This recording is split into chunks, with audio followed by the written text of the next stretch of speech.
Nosso cenário de hoje é Boulder, no Colorado, na véspera de Natal de 1996. Uma cidade que para o mundo exterior parecia o sonho americano. Casas confortáveis, ruas arborizadas e uma comunidade unida. Mas naquela noite, o brilho das luzes natalinas foi apagado por uma escuridão impensável. A inocência de uma pequena rainha da beleza de apenas 6 anos estava prestes a ser roubada, e com ela a paz de uma nação inteira. Um bilhete de resgate bizarro, uma casa revirada e a descoberta que chocaria o mundo. O que realmente aconteceu com JonBenét Ramsey? Oi, tia aqui, sejam muito bem-vindos ao Mary Fucking Kill, seu novo podcast preferido de True Crime. Então segue a gente aqui no Spotify e se inscreve lá no canal no YouTube Jornaralho. Hoje vamos conhecer a história de JonBenét Ramsey, a pequena rainha da beleza que se tornou o centro de um dos mistérios mais intrigantes da história recente. Então prepara a pipoca, pega o cafezinho e bora para a história de hoje. Os Ramsey eram o que muitos chamariam de família perfeita. John Ramsey, o pai, era um empresário de sucesso, CEO de uma empresa de tecnologia. Patsy Ramsey, a mãe, uma ex-rainha da beleza, era uma dona de casa dedicada, que canalizava suas próprias experiências no mundo dos concursos para a filha mais nova, JonBenét.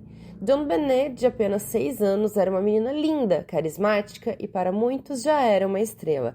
Ela participava ativamente de concursos de beleza infantil, ganhando vários títulos e chamando a atenção com sua desenvoltura no palco. Eles também tinham um filho mais velho, Burke, de 9 anos na época. A noite de 25 de dezembro de 1996 deveria ter sido uma noite de celebração natalina. A família havia passado a noite na casa de amigos, comemorando e trocando presentes. De volta à sua luxuosa residência, os Ramsey colocaram as crianças para dormir e foram para a cama. Na manhã seguinte, em 26 de dezembro, Patsy Ramsey acordou por volta das 5h52 da manhã. Ao descer as escadas para preparar o café e se arrumar para uma viagem planejada, ela encontrou algo que congelaria o seu sangue. Um bilhete, mas não um bilhete comum. Era um bilhete de resgate de 2 páginas e meia, manuscrito, deixado na escada que levava à cozinha. O bilhete exigia um resgate de $118 mil, a quantia exata de um bônus que o John Ramsey havia recebido recentemente.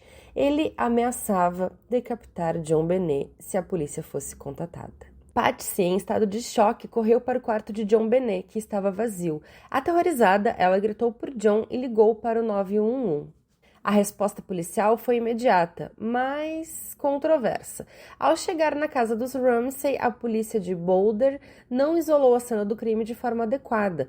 Amigos e vizinhos foram convidados a entrar na casa para dar apoio à família, comprometendo potencialmente a coleta de evidências. A casa estava cheia de pessoas, o que tornou a cena do crime uma bagunça contaminada. Enquanto a polícia tentava entender a situação e a família aguardava instruções sobre o resgate, John Ramsey foi instruído a fazer uma busca superficial na casa, para ver se algo estava fora do lugar ou se alguma janela havia sido arrombada. Em vez de uma busca superficial, John fez uma descoberta terrível. Ele desceu ao porão, em uma área conhecida como a adega de vinhos, e lá, coberta por um cobertor, estava o corpo de JonBenét. O corpo da menina estava amarrado com fita adesiva sobre a boca e um pano sob a cabeça. Um garrote feito a partir de uma vassoura quebrada e um pedaço de corda estavam enrolados em seu pescoço. A brutalidade da cena era indescritível. A autópsia revelou que JonBenét havia morrido por estrangulamento e havia sofrido uma fratura no crânio, provavelmente causada por um golpe forte na cabeça. Havia também evidências de agressão sexual. A partir desse momento, o caso JonBenét Ramsey se tornou um frenesi midiático sem precedentes. A família perfeita se transformou no centro de uma tempestade de especulações e acusações. A polícia de Boulder, que inicialmente focou nos pais como os principais suspeitos, enfrentou críticas severas pela forma como lidou com a investigação. O bilhete de resgate, que era a peça central da investigação, era peculiar e no mínimo estranho. Era longo, detalhado e continha frases incomuns. Especialistas em caligrafia foram chamados e a escrita era comparada a amostras da escrita de Patsy. E apesar das semelhanças, não houve uma correspondência conclusiva. O fato de o resgate ser exatamente o valor do bônus de John Ramsey levantou suspeitas de que o intruso sabia detalhes íntimos da vida financeira da família. A mídia, sedenta por cada detalhe, explorou incansavelmente a vida dos Ramsey. A participação de John Benet em concursos de beleza infantil se tornou um ponto de discussão. Fotos e vídeos da menina maquiada e vestida de forma provocante para os concursos foram divulgados, gerando debates acalorados sobre a adequação dessa prática e se ela poderia ter contribuído de alguma forma para essa tragédia.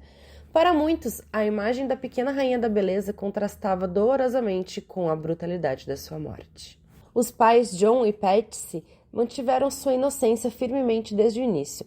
Eles se recusaram a depor formalmente por um tempo, o que aumentou ainda mais as suspeitas da polícia e da opinião pública. A teoria de que o assassino é sempre alguém conhecido da vítima ganhou força, e a teoria da intrusão defendida pelos Ramsey era vista com ceticismo.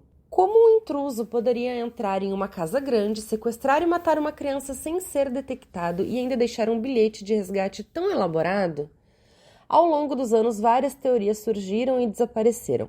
A teoria da intrusão ganhou um pouco mais de credibilidade quando os vestígios de DNA masculino desconhecido foram encontrados na roupa íntima de John Benet e sob as unhas. Esse DNA, que não pertencia a nenhum membro da família, reabriu a possibilidade de que um estranho realmente havia cometido o crime. No entanto, a pequena quantidade de DNA e a dificuldade em obter um perfil completo dificultaram a identificação do agressor. Outra teoria popular conhecida como teoria do golpe na cabeça e do estrangulamento sugere que o assassino pode ter tentado abusar sexualmente de John Benet, a golpeou na cabeça e, quando ela reagiu ou ele se assustou, estrangulou ela para silenciá-la. A ordem dos eventos, o golpe na cabeça e depois o estrangulamento, é um ponto crucial para entender o que realmente aconteceu. O irmão mais velho de John Benet, Burke, também foi investigado, especialmente por algumas teorias que sugeriam que ele poderia ter acidentalmente machucado a sua irmã e os pais teriam encoberto o crime. No entanto, Burke sempre negou qualquer envolvimento e, em 2008, o promotor de distrito de Boulder exonerou formalmente John, Patsy e Burke de qualquer envolvimento no crime com base nas novas evidências de DNA. Patsy Ramsey faleceu em 2006 vítima de câncer. Ela passou os últimos anos de sua vida lutando para limpar o nome da família e encontrar o verdadeiro assassino de sua filha. John Ramsey continuou a buscar respostas, defendendo a inocência de sua família e apontando para a falha da investigação inicial. Apesar de décadas de investigação, milhões de dólares gastos e inúmeras horas de cobertura midiática, o assassinato de John Benet Ramsey continua sendo um mistério. O bilhete de resgate, o DNA desconhecido, a cena do crime comprometida e a falta de uma confissão ou de uma prova irrefutável deixaram o caso em um limbo. O que é inegável é o impacto duradouro que este caso teve. John Benet Ramsey se tornou um símbolo de inocência perdida e sua história continua a fascinar e a perturbar, nos lembrando que às vezes os monstros não são apenas personagens de histórias de terror, mas podem se esconder nas sombras de uma casa aparentemente perfeita. E que mesmo com toda a tecnologia e recursos, alguns segredos podem permanecer enterrados para sempre. Esse foi mais um episódio de Mary Fucking Kill, seu novo podcast preferido de True Crime. O caso de John Benet Ramsey nos mostra como a linha entre a verdade e a especulação pode ser tênue e como um crime pode reverberar por décadas sem uma resposta clara. Se você gostou desse episódio, segue a gente aqui no Spotify e se inscreve lá no nosso canal no YouTube, o Jornaralho. E a gente se vê no próximo episódio. Beijão!